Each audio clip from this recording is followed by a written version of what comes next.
Coming Back is a listener-supported podcast. To support the show and receive weekly grief guidance from me, monthly group grief support calls, and the first look at upcoming books, courses, and projects, become a patron now at patreon.com/shelbyforsythia. Just $3 a month gets you access to everything there is to see on Patreon, plus connection to a beautiful group of grievers just like you. Unlock grief support now for $3 a month and support this show at patreon.com/shelbyforsythia. Thank you so much for listening. What if you could improve your relationship to grief a little bit every day? If you're looking for comforting words and practical exercises condensed into one small paragraph each day, check out my new book, Your Grief, Your Way. It's a non-religious daily devotional that helps you get in touch with your heart and your grief for a full 366 days. Find Your Grief Your Way now on Amazon, Audible, IndieBound, Barnes & Noble, or anywhere else you buy books. And stay tuned to the end of this episode for a special excerpt from Your Grief, Your Way.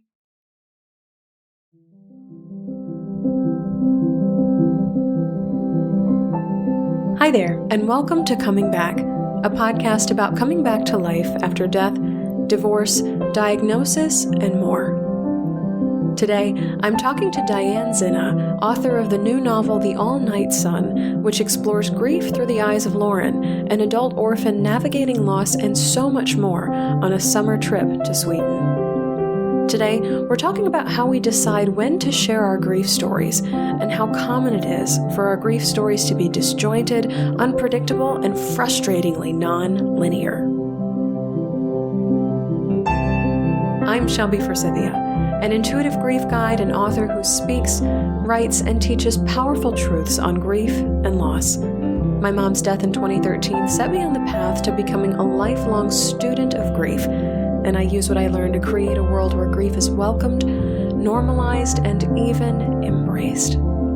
Because even through grief, we are growing. Let's get started.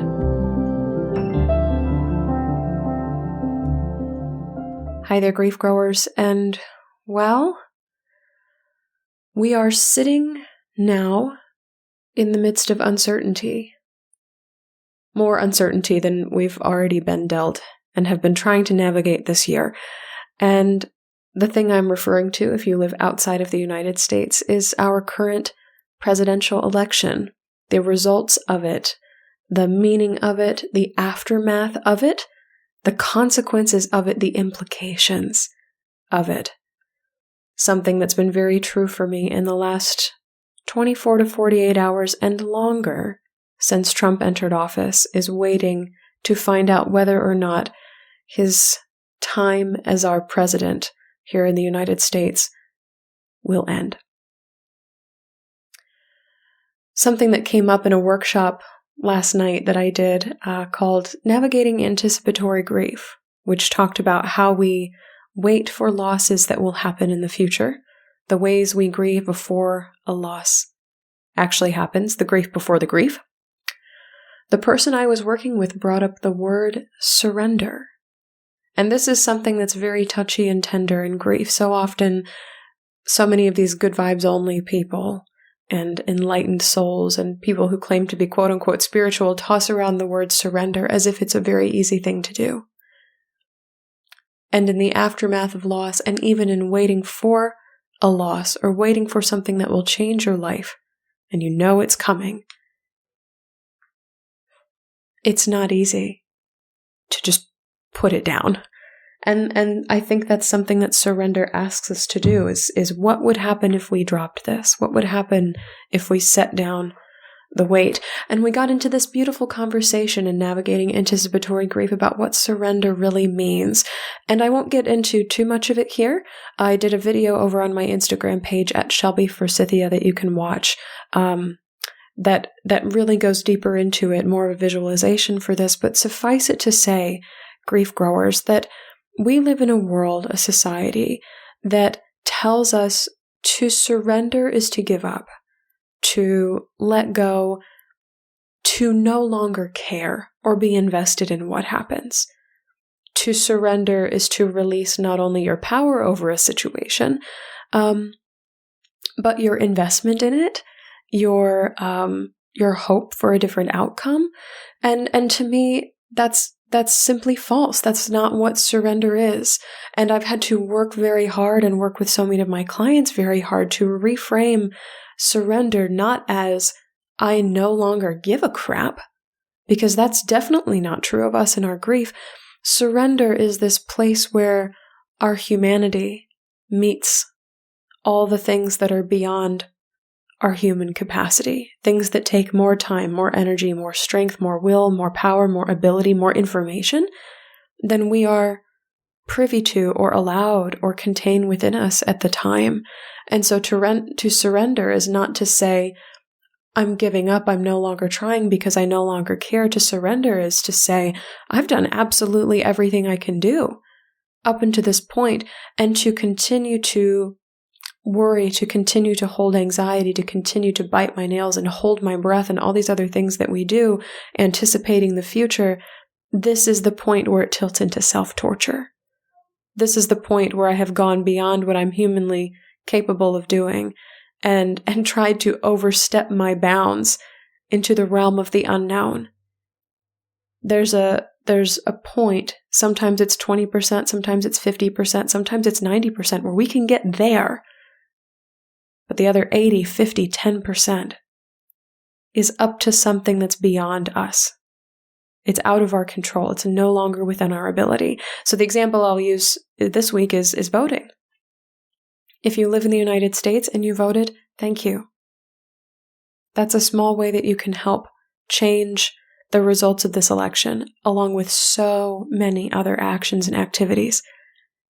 And for this time, for this day, right now, in this moment, we are waiting to see what our human action of voting has done and will do.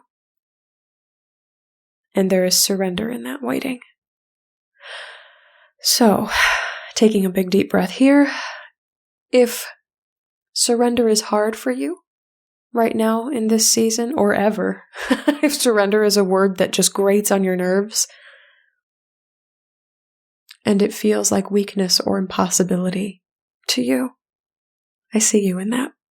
And I hope you'll check out this video over on my Instagram page. It seems to be shared a lot, so something in it is resonating quite a bit, and I think it's even still something that I need to hear. Yeah.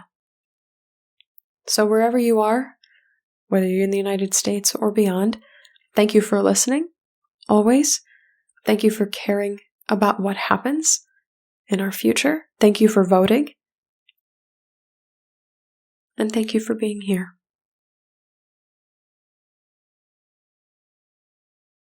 Now, my interview with Diane Zinna, and please note, due to the lovely reality that is Zoom in the time of COVID-19, there are just a few audio blips in the middle of our conversation. So when you get to this space and you hear a few spaces or kind of places where the audio cuts in and out for a moment, know that it's not your headphones or your equipment that you're listening with.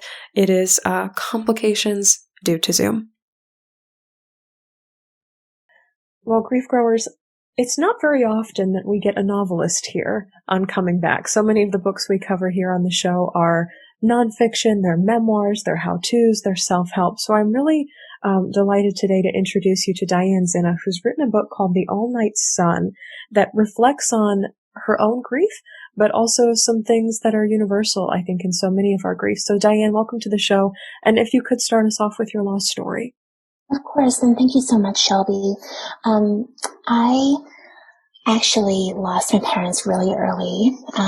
My father passed away when I was 15, and then my mother passed away when I was 23 on the graduation day for my creative writing program, for my MFA program.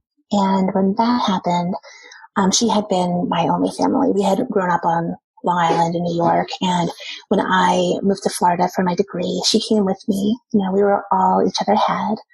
And, I went my graduation day to show her my diploma at her apartment. And I found her. it was that last day before everyone started moving back to their hometowns. And so I was in this new city, newish city to me, without any support network. We didn't really have any other extended family, so there was no one else for me to lean on. And, I was right at that edge. I thought that, I was getting my master's in creative writing. I wanted to go teach. I wanted to start publishing right away. I felt like everything was ready to start for me. And at that point, everything I sat down to write, no matter what the theme was, everything veered into a story of loss for years and years. And I tried to ignore it. I tried to write around it. And I recognized, much like my character in my book, that grief is not something that you can walk around. You have to go through it. And so that's my story of loss. It was me as, an adult orphan, and I didn't know a lot of other people like me. I went through years of depression and kind of holding myself away because I felt like no one else really understood what I was going through. And I felt it was a burden to share it with other people. I felt people's discomfort around me. They didn't really know what to make of the kind of grief I was going through. And so this book is really trying to tell the story of that kind of grief, the kind of grief that makes other people pull away. And I think this is what I've been trying to do my whole life. Every time I came down to sit at the page and try to tell another story, this is the book that needed to come out. Yeah. Well, and I love this calling or this need or this drive to write a book about grief that makes people pull away. Because I think so many of us who are grieving, we know that feeling where we roll our grief suitcase behind us into a room, metaphorically, and people scatter like mice or cockroaches. They just go away. Yes. And I love this line that you wrote. I've got a couple things underlined on page 18 here. I was too old to be an orphan, old enough to drive, too young to know I wouldn't be able to make things work alone. And this is coming from your main character, Lauren Kress, who I assume, at least in some part, is a reflection of you. In the world, in this sense of I'm too old to be an orphan, but I'm enough of an adult that I should know how to do this. And simultaneously, I have no idea how to do this. Yeah, people just scurry confronted with this kind of grief because it doesn't really fit a mold that a lot of us have been trained to be used to. We are taught the stages of grief as though they are the steps of a ladder, and we will make it to the pinnacle and we will be okay. And for me, the way that I experienced grief was a thrashing on those rocks, like moving back and forth against them and, just in a circuitous way. And I felt like I wasn't meeting or fitting any molds, and people would invite me to their Thanksgivings, right? And I would not want to come.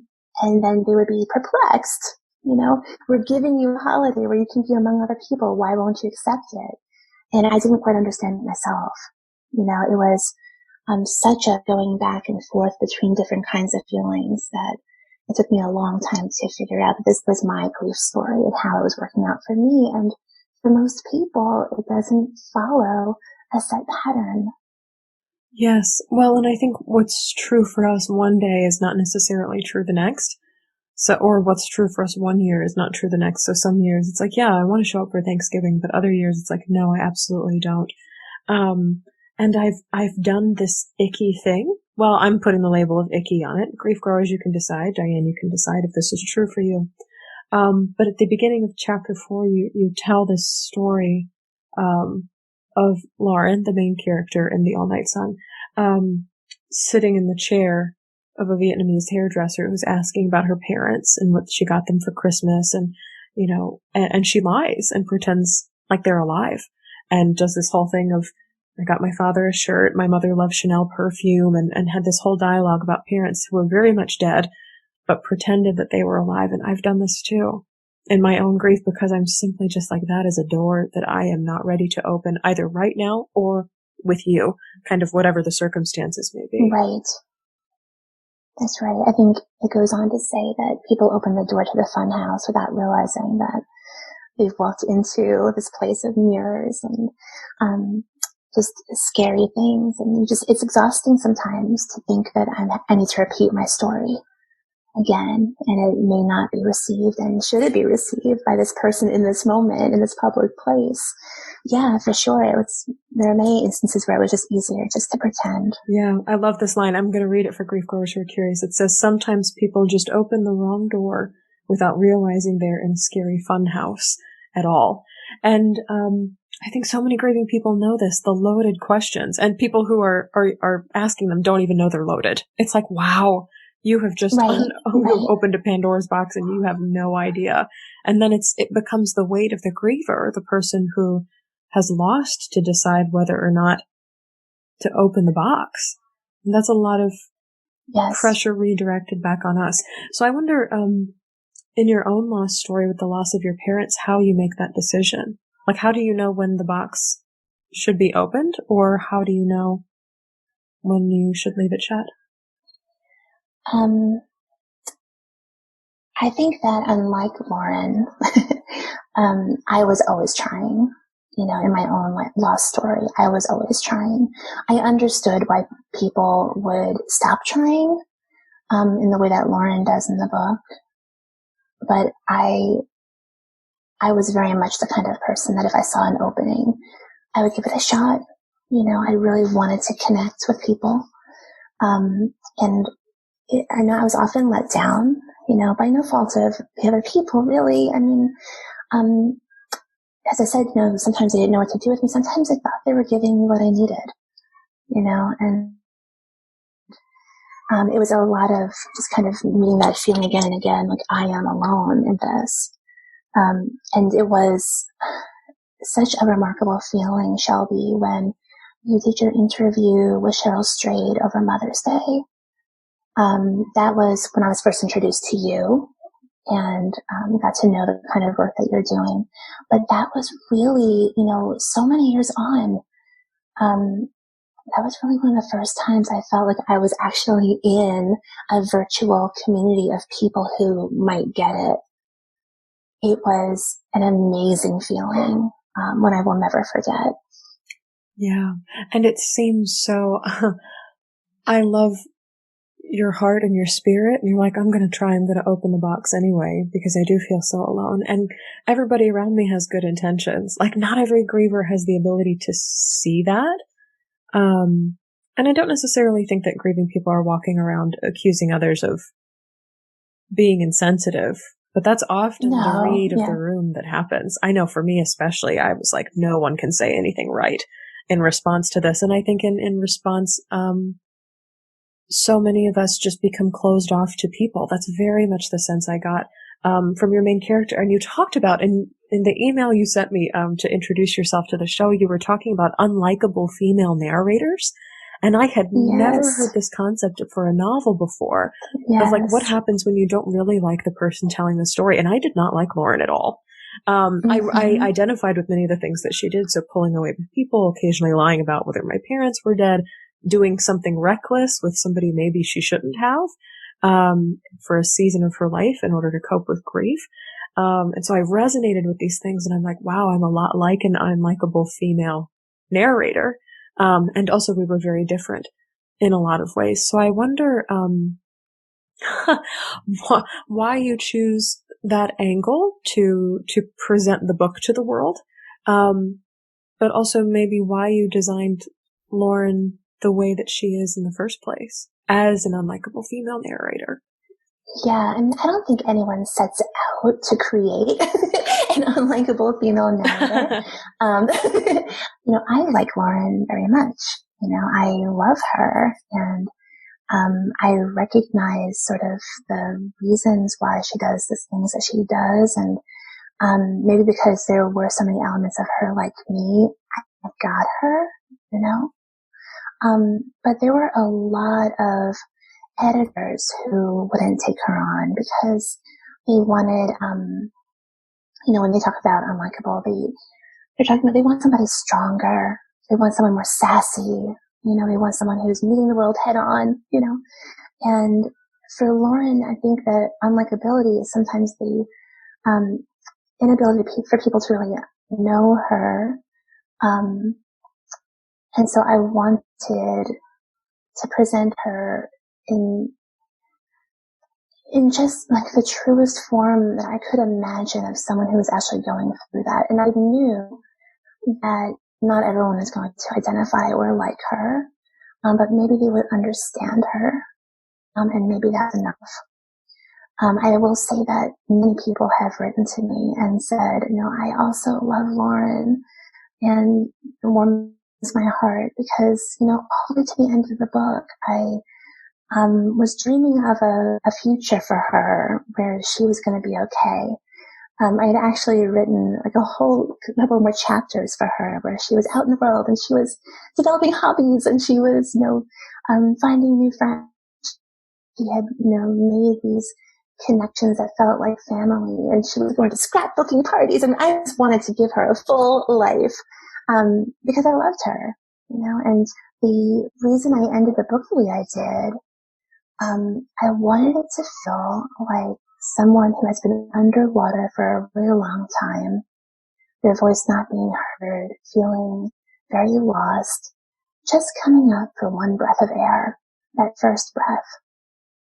And I knew that if we could do that and end the book that way, then maybe more people would be able to see their stories in Lauren's story, because her grieving was not over. It was not anywhere near over, but she was going to have another breath after that day and another breath, and it was going to be okay.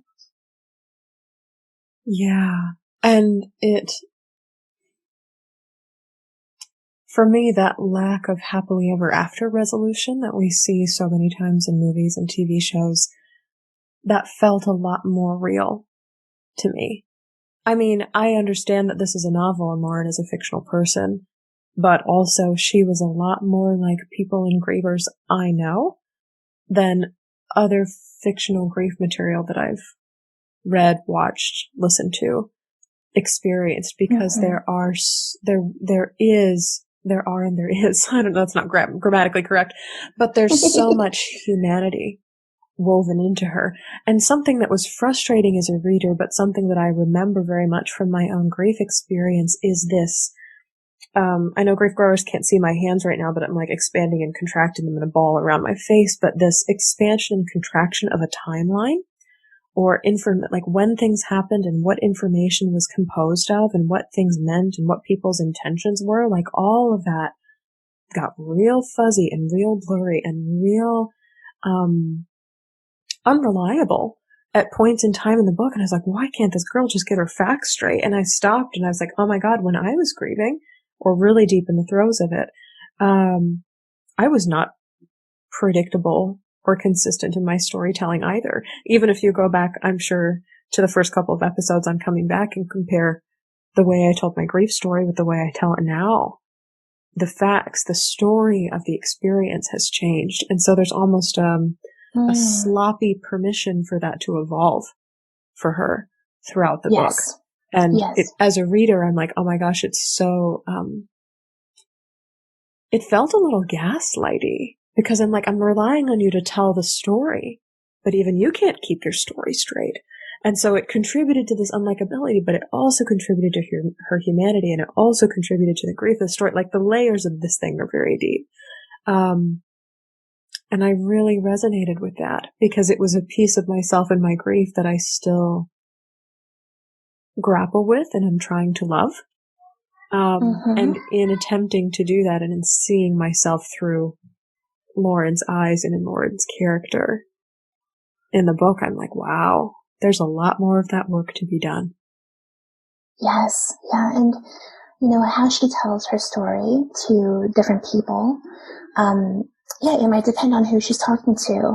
And like you were alluding to before, her story, even as she speaks it to herself, might be different depending on the day and how much she can handle, how much she can remember, how much she can face, and where she wants to draw those connecting lines and try to put it together for herself. It's funny. I have a long publication story, but to keep it short, I originally sold this book several years ago to another editor who, loved the book from the beginning. We were really close to like coming up with the cover art, and this was like 4 or 5 years ago. And she went on to take a job at another publishing house, and they assigned me a new editor who had not been the acquiring person, but just someone who liked the story. And I remember I was so excited to meet with her because it meant the book was still going to happen. And we met up at a diner, and I was in a celebratory mood. And I ordered these waffles with caramel and whipped cream and like all these berries and everything. And she ordered black coffee and dry toast. And then our conversation started around the book. And it should have been a signal to me that maybe we were in the same place. And what she asked of me was, can you take the story and put it into a linear timeline? First this happened, then this happened, then this happened. And I was terrified of losing the book contract because it had taken me so long to get there. And so I figured, okay, maybe it's an exercise. Maybe we do this and I'll learn something from it, from putting it into that format. And so against my better judgment, I did it. I pulled the book apart and I retold that story, which was in so many ways my own story. And I didn't feel good about it. Still sent it to her thinking, she may not like this, but, we'll get back to the way it was. Maybe we've learned something. She canceled the book. Okay. And it was devastating for me. She said that it just wasn't working for her. But for me, I knew in my heart that this was a story, as my story of grief was one that went back and forth in time. It was maybe little nuggets of information along the way, out of order. You're walking down the street and you see something that triggers a memory and suddenly you're in it. That was the way I needed to tell this story because that was grief as I had experienced it. It took me 14 months after that happened to return to the page and try again because I felt so invalidated by that experience, by someone telling me that it needed to be linear, and you can't even get linear right? Why can't I make sense of a grief experience like this? Well, because it needed to be in that format. And so I put it back together, finally, into my own voice, into the way that I felt it needed to be told. And my agent went out with it, and in 2 weeks, we got another editor who loved it and saw it in the way that I loved it and saw it, and understood that grief can move that way. And sometimes there's misinformation, sometimes there's missing information, but hopefully the whole is giving a sense of exactly what she's carrying with her every day. Yes. And it sounds like, wow, getting this book to book on the shelf state was in and of itself a grief experience. Oh yeah. Will this be read, accepted? Will people be able to listen to this person's story with patience, with compassion, with empathy? And overwhelming the response has been yes. Yeah, but the idea of a book as a grief experience, the metaphor makes me laugh, the waffles versus the dry toast. I'm like, even that says something about grief and loss versus what you're feeding yourself when you're approaching a creative idea. But these questions are so valid. It's, will it be loved? Will it be accepted? Will people get it?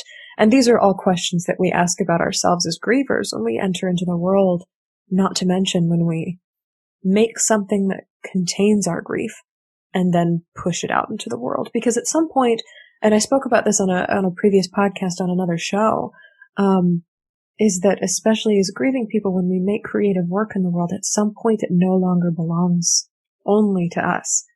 It's like we invisibly sign over the rights to everyone who will ever see, read, touch, consume, critique, love it. And all that implies. And so there's more and more layers of possible grief that you open the door to. Talk about the funhouse scary. We could go scary or we could go cotton candy. We really don't know. That's right. Until it lives out in the world. It was 13 years in the making, and people have asked me, was it healing for you to write a story that was so similar to something that you had actually experienced? And I know I can't stay with material that is so similar to my own lived experience and not be changed by it. I know that was happening. But it was always hard, always coming to the page and sort of trying to be very, very close in the truth of a feeling that I had lived, trying to get as close as I could and put that into words. That was very hard. It didn't feel healing as I was writing it, but it's been in the reception where people said, thank you for writing a book where I feel like I see myself on the page for the first time. That has been healing because it's in the connection that I've always hoped that this would, bring the people, just connecting lines in their own life and realizing that their grief experiences are valid and unique to them and something that they need to take their time with. Right. And that they have that permission for it to be nonlinear or disjointed or with holes in their memory and all these other things that so often the rest of the world doesn't allow us to be or to do in our grief. Yes. I'm wondering, you mentioned that your mom died in the midst of your graduation from the creative writing program. And I know from what you've said that the act of writing wasn't necessarily healing, but I wonder in what ways in the past 13 or more years your writing itself as an art form has changed as a result of your grief. So I'm thinking like sentence structure or the things and the people that inspire you, but also how you feel about your own work when you look at it on a page. Yeah, that's a great question. When I was in my creative writing program, I was the only female student in my year with all male teachers. And it was a small program. And so I came into that program with certain stories that I wanted to tell about family and friendship and things that were, always just rubbing up against the line of sentimentality. That's where I wanted to live. That's where the kind of stories I wanted to tell. But I had a room of men who were writing, for the most part, really cynical stories, a lot of sarcasm. The feedback in the room was often very sarcastic. There wasn't a lot of patience for the kinds of stories I wanted to tell. And so I was young, I was in my early 20s, and I thought this was the way of publishing, of writing. I didn't know any better. And so I started to play to the room, and I started telling different kinds of stories. And the stuff that I was always good at, which people would say, was inventive writing, that, got better while I was there, and that got amped up in people's feedback, and I always felt like I was doing great, but I wasn't telling anywhere near the stories I wanted to tell in my own voice. I was speaking in someone else's voice. When I found my mom that day, and when I started to come back to the page and I started to tell stories again, I realized I didn't want anything cynical or sarcastic or artful near my stories. I knew that the story of my mother and what I'd been through and of loss as I knew it, it was too tender for any of that. And I wanted just to do my very best to write my authentic story. I wanted to write from a place of deep truth. And so over the years, that has been how my voice has evolved. And I would say in some ways it was a coming back to my own voice after a period of trying out someone else's voice. And I'm so glad I didn't start publishing, back then. I'm so glad I had a chance to find my way back to the home of my own voice, and to shed those things that weren't of me. And I think that's just such beautiful imagery of I had to try on and very much step into places I didn't belong in order to return to a place that I always did. Yeah. And I want to do a little bit of a pivot here in talking about discovering your mom and then your dad's death at 15 is what do you remember of your parents and the things that you put together? Because I'm recalling this line from the book that says, I can see them so clearly, but there are times I cannot remember my mother's voice, my father's hands. And I think there's this sense, even in my own world and even in my own grief, there are the things that stick so sharply. And then there are things where it's like, wow, I have to really reach to even get a whisper of what that was on them. So I wonder if we could take just a few minutes and you could share who your parents were to you in life. Oh, thank you so much. People don't get asked this kind of thing enough. It's just a beautiful question. It's sort of like in the book where Siri, the student whom Lauren befriends, reaches across the desk and grabs her hand and says, tell me, what were they like? Mm-hmm. It's such an invitation to share. Thank you. My father was an artist. He was a visual artist. When I was born, he had to stop his freelance artwork and get a more practical job. So he went and became a postman. But he was a fantastic painter, and he did a lot of murals. Actually, a lot of murals in and around Washington, D.C., which is where I am. So sometimes I've gone back to see those murals and just know that his hand was there, and it's been very important to me. One of the early life lessons that he gave me that I've tried to share with my daughter, who's now 8, was about art, about writing. I have this memory of being on the kitchen floor, and I had poster board and markers and paint and all my supplies, and I was supposed to put together a drawing of a tree. And I was freaking out. I could not do it. I could not get it right. I was in tears. I was crying. And he came over and he just asked me, what is going wrong? Tell me what you're feeling. And so he showed me just with a few strokes of his pencil. It doesn't have to be the whole tree. Your teacher asked for a picture of a tree, but what about a picture of a branch? And he just, made this picture of a branch, and he showed me how, here's the fun stuff that you like to do, Diane. You want to do the leaves. You want to do the caterpillar crawling on there. You want to do the shine of the apple. That's what makes you happy. Trying to get the perspective of an entire tree was overwhelming to me. But he helped me find my way into art and say, this is how I claim my tree. This is how I want to represent it. And I never forgot that. So when my daughter is passionate and excited and upset about a project, I always try to weave it back to, how can you find your way into this that feels authentic to you and gives you joy?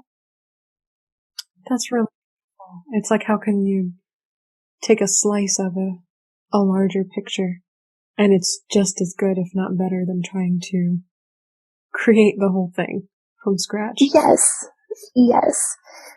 So that was him, and he actually passed. Yeah, he passed when I was 15. He had the same kidney disease that I have, and it's a disease that doesn't have a cure yet.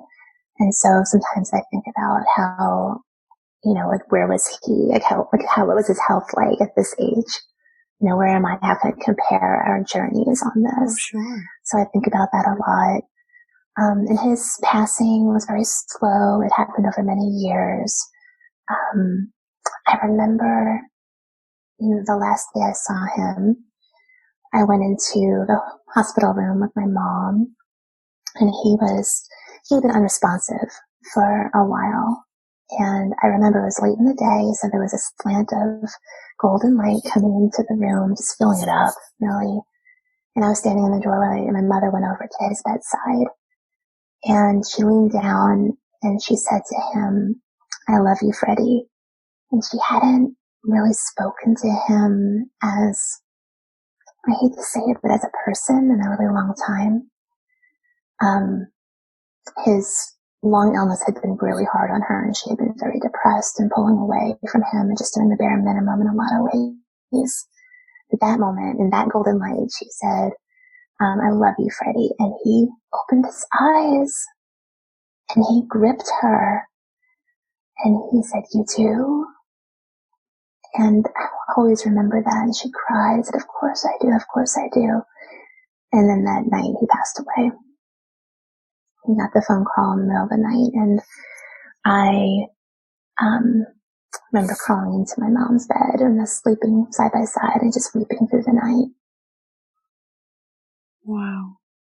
And my mom, we became each other's best friends. We were inseparable. We did everything together. And it was, it's interesting. It's something I've been working on in a new book I'm writing now, but this feeling like, anything I did, any experience I had, I felt almost like it wasn't real unless she was experiencing it too. And maybe it was because she was my person. She was my person at that time. And if I saw a TV show I really loved, I wanted her to see it too. If I went to a park and I saw an alligator, well, I was going to bring her back to that park and we were going to find that alligator. And, I wanted her to see that one, right? That actually happened because we're living in Florida and there were a lot of little alligators in the pools and the parks down there. But yeah, she was my person and we were very, very close in those years. Like, as I mentioned, she moved down to Florida with me so that I could do my degree and she could be in the same town. She was very hold off. She had me, but she was not trusting of friends. She was lonely, I think, in a lot of ways.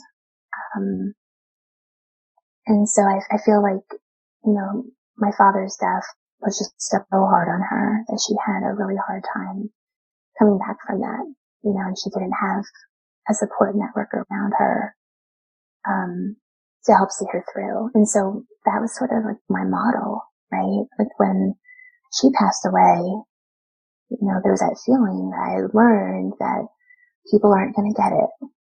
There's no one who's going to be there for you. You have to rely on yourself, because that's how I had seen her going through her grieving from my dad. Yes, and so much of how we grieve is what we learn through that modeling. But I'm so curious about this picture of your mom, because even at the beginning of our conversation, you had said, we were all the other person had. And while there is great depth and meaning and importance in that, it sounds like she was your eyewitness. Like if I saw something, she had to come see it too. And almost like a validator, but also like I'm living this life and you have to experience it with me. And there's kind of a joy and a lightness in that. And then there's also kind of a need to be seen in that also. Yeah. And yes, and anxiety in it, Sure. Yes. And so when that goes away, when she dies, it's like, okay, well now what? My eyewitness has vanished. My father is gone and now my eyewitness has vanished. And it's almost like one of those Zen koans where it's like what's the sound of one hand clapping, or if a tree falls in the forest, is anyone out around to hear it? It's like if I'm living my life after loss, does anyone care how I'm living it? Or does anyone see the pain I'm inside of it? What happens when the eyewitness goes missing? Yes. And then there was also this feeling that, all of the family stories and the memories and the objects that were important had fallen to me, and the responsibility of keeping all of that alive and relevant in the world felt like a really heavy thing to carry. If I look through a box of photographs, can I tell the same stories of these photographs that my mother would have told? And why not? Have I forgotten? How dare I forget? Yeah. Well, and not having another set of eyes or another storyteller in the mix, and this came through in the All Night Sun too, it kind of invokes this feeling of, well, then I can create whatever I want. There's an air of recklessness that enters the picture because now I have no accountability. I have nothing tying me to anything. And one of the lines I underlined, at least in the beginning of the book, let me see if I can find it again. It was about floating in the world. And I was like, oh yes, I know exactly what that means. And I resonated with it so much. Let's see. When I look back, it felt like floating because before then I had been so rooted. And it's like we don't even see how rooted we are as people until we experience great loss. And then it's like, wow, we are rocketed towards a very great abyss in a lot of situations. Yeah. Yeah, that recklessness and kind of this idea, it wasn't suicidal, but teetering on this idea of whether or not I really want to be here. And, oh my gosh, eating up a total zest for life and swallowing the thing whole. I felt like it was two poles the book was oscillating between. Yes. Because, this is funny. We're almost through the interview and we haven't even really outlined the plot of the book. But Lauren meets a student and travels with her to Europe and goes to Midsommar Fest, and a great deal of things ensue. But there's, gosh, this distinction of being in the U.S., being abroad, being dead, being alive, being reckless, being responsible. It's like there's all of these poles that Lauren's character is oscillating between in the whole book. And the whole time I'm reading, I'm like, just make up your mind. But then that's something I laugh at myself because I'm like, I said that to myself in my grief also, is just make up your mind. When in reality, it's an impossible ask. We are asked and tasked with holding dual realities inside of us all the time till the end of time. And even, slight spoiler alert, one of the lines from the end of the book, is about love and kind of how that's defined. Let me see if I can find this one too. I folded down some pages so I could get to places more easy. In the conversation. Oh yes. So Lauren narrates, she writes, I saw Siri first as someone who might save me, then as someone who had failed me, but love was holding all the pieces at the same time. And it's always true whether we remember that or not. Perhaps because of that, though there are things we might forget, nothing is ever really lost. And wow, to oscillate between savior and failure, responsibility, recklessness, the U.S., Europe, light, dark, like wow. This, the amount of layers that are contained in the All Night Sun was just astounding to me, and even more coming forward now, even, in conversation with you. Yes, our job as grieving people, whether we realize it or not, we're already doing it, is to be a container for all of it. That's right. One of the first things that Siri says to Lauren, when she's inviting her to come back to Sweden for Midsommar during this time when there was going to be endless sun, right? And it just feels like such a difference to Lauren from what she's been experiencing all these years of just, being alone in her dark apartment. But she says, come with me to Sweden. It'll be midsummer. Everything will just be green and fresh and new. Everything will just be thawing out. And Lauren feels like, yes, that is my invitation back to a way of being I haven't had in a long time. That feels like a respite from grief for me.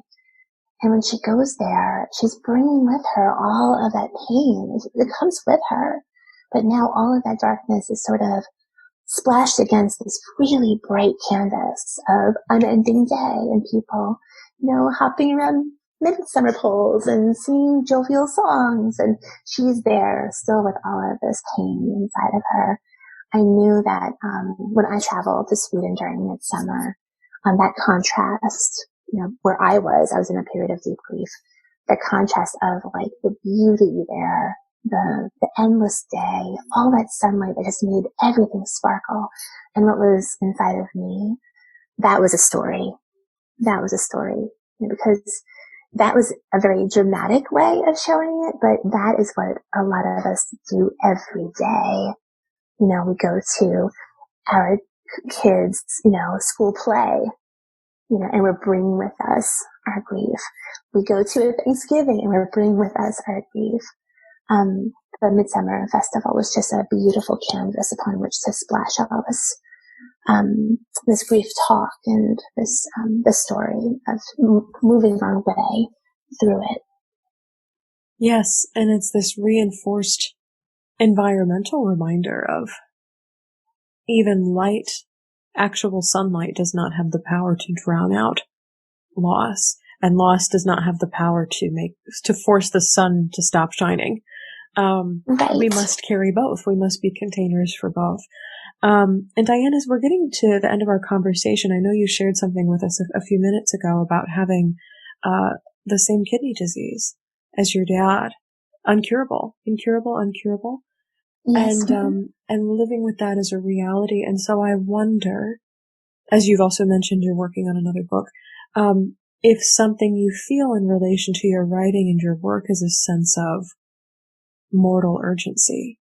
I think this is something that I hear from a lot of creative people, but myself included, and I don't have something that I know about. I just know I'm going to die one day because I've witnessed my mother's death. But there's almost this rush or this pressure to get everything out into the world that you want out into the world because one day you're going to die. And I wonder if that's true for you and or if that played into the publishing of The All Night Sun. I don't feel like there's a rush in me to get the stories out. I feel like, if anything, the publication story of The All Night Sun taught me that everything is going to come in its own time. And when it does, it'll be of its time. So I've never felt this sort of urgency. I instead feel that I just want to make sure that what I'm writing about is meaningful to me. When I lost that first book contract, my agent, who was an angel and stood by me through that whole thing, she said, well, do you want to go out with book number 2? I know that you've been working on something else. Do you want to try that one first? And I just knew that The All Night Sun contained enough of my journey to the page that this needed to be the book that went out first, however long that took. I wanted this to be my entranceway into storytelling, into sharing my words with the world.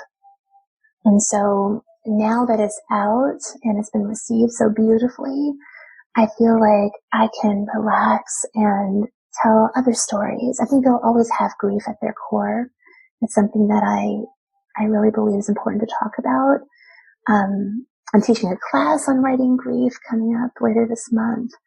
I do a lot of work in this area. I think it's really, really important. It doesn't get enough attention of writing fiction about real life grief experiences. So my work is always going to contain that, but not with a sense of I need to get it out.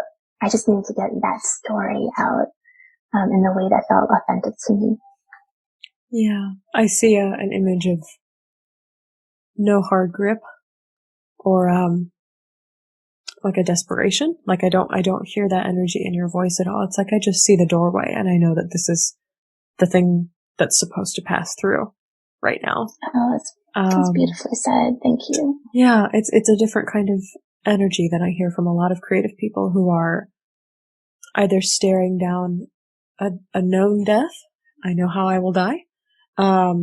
Or I have a very strong suspicion, because how do any of us really ever know? But then people who kind of have an unknown death somewhere looming in the future. So thank you for asking that question. I know that, for a lot of artists, it's not something they genuinely want to step into. But thank you for sharing that with us, because I know, sometimes it can be at the heart of what you make. But Diane, as we're wrapping up, I wonder where people can find your work and the writing courses that you're leading and anything else that you'd like to share with us today. Oh, thank you so much. So my website is dianezinna.com.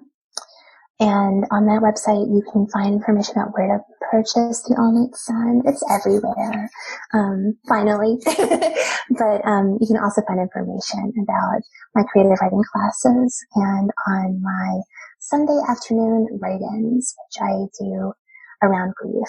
So they're drop-in classes. They happen every Sunday at 2 p.m. Eastern Time. And you just come as you can and you find a supportive community ready to listen to your stories of grief in whatever way they come out that day. That's beautiful. Well, and especially as we tilt into the holiday season, that's something that could be a bit of a rock or a cornerstone for people who don't exactly know how this year in particular is going to go, or if they find themselves oscillating between these poles of light and dark and recklessness and responsibility and anything else that seems to feel like an endless ocean in grief. It's really lovely to have places and outlets like yours where it's like, yes, this is a thing you can count on weekly or monthly or yearly, that can be a bastion for you in your grief. Thank you. So that's all for this episode of Coming Back. Thank you so much to Diane Zinna for joining us on Coming Back to talk about her book, The All-Night Sun, and the importance of having our grief stories heard and held. Diane came back by writing, of course, but also by embracing lessons about art and creativity and making things her own that her father taught her. You can find Diane's book at her website, which is included in the show notes.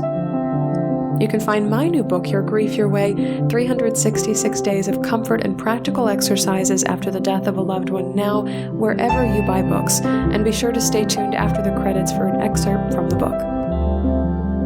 If you'd like to get online grief support for just $3 a month, pledge to support this podcast on Patreon at patreon.com/ShelbyForsythia. You'll instantly unlock access to weekly grief guidance prompts and monthly live calls with me. Our next live grief support call is happening Monday, November 16th at 5 p.m. Pacific. If you liked what you heard today, subscribe to Coming Back on Apple Podcasts, Spotify, Google Podcasts, and tell a friend about Coming Back, because you never know what someone you love is going through. Thank you to Addie Goldstein, who composed our theme music. You can find me on Facebook at Shelby Forsythia Intuitive Grief Guide, Instagram at Shelby Forsythia, or simply shelbyforsythia.com. If you'd like to leave a question or comment for a future show, email me at shelby@shelbyforsythia.com. As always, my dear grief growers, it was beautiful sharing this space and time with you today. I see you. I'm proud of you and the work that you're doing in the world. It's okay to surrender. And I love you. Because even through grief, we are growing.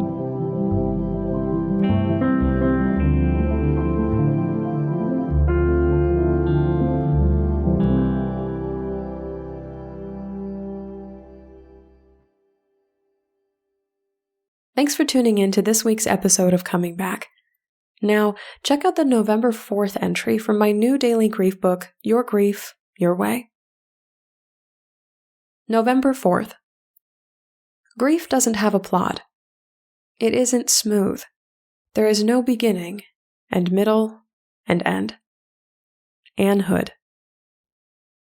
Grief is less like a predictable sequence, and more like an amorphous blob of uncertainty. You can't forecast your way out of grief, because there's no way to determine when the next wave is coming. This may seem disheartening at first, but when you recognize that there is no structure for grief, you can stop trying to pinpoint exactly where you are on your journey. If there's no roadmap, it's impossible to be lost. If this entry resonated with you in your grief, you can purchase Your Grief Your Way now wherever you buy books, including Amazon, IndieBound, Barnes & Noble, and your local bookstore.